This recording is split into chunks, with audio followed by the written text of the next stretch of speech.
I want to get your take on that Goldman Sachs report. Agree with them that there's a possibility for the S&P to hit 6,000 this year on the back of mega cap tech?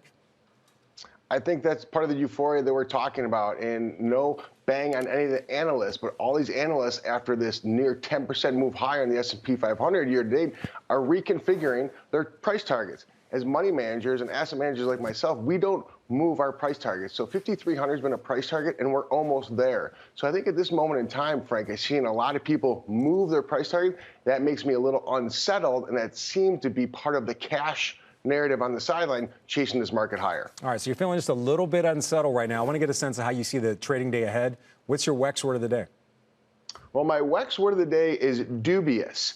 And as you know, that Latin origin dubious means to be doubtful and to question. And where I'm questioning the market, it's not the AI theme. It's not the move higher. It's not this parabolic melt up. I am questioning the Fed. And I think Fed President Bostic is going to talk about this potential rate cut this year of just one. That's where I'm questioning. And the word of the day, dubious, really relates to the fact that I don't think the Fed can pull off 3 rate cuts in 2024 when we see the inflation target that they are targeting of 2% not being achieved. So I want to be clear. Is the idea that we might only get 1 rate cut, the Bostic forecast right there, is that creating some doubts in your mind about the future path of the market? I think a lot of money managers out there are embracing the Bostic view, but the lens that the market is currently looking through is that we're still going to get 3 rate cuts. But it's very interesting, and there's some conflicting components out there with the VIX at the 12-13 level, the 10-year note still about 4.25. It seems like the market is hopeful that we're going to get 3 rate cuts, but it doesn't seem like that rubber may meet the road. And that's where you could see a potential pullback, a healthy pullback, Frank, because it's been 100 days since the S&P 500 has not had a 2% pullback. So I think it'd be very healthy to see it come back and fill down to 49.50 in the S&P 500. And I think you'll see a lot of the cash on the sideline buy that shallow pullback. All right. I want to get some of your moves you're making right now. These are moves that you advise other people to make today. You're actually reducing in mega cap tech right now. 2 chip makers we've been talking quite a bit about, NVIDIA and AMD, and also in Meta. Why reduce now?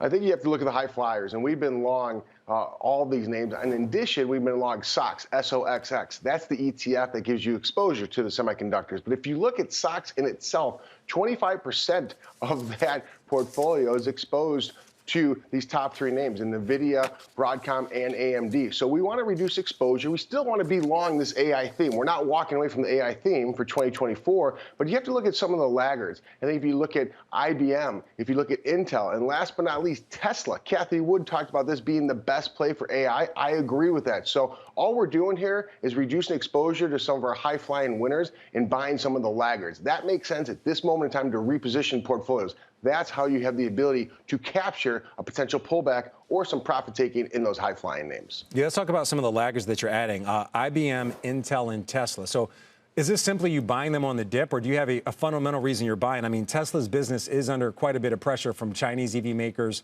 and also just inflation, higher rates. Well, let's talk about Tesla in specific. It's not a car company. That's my view. That's my perspective.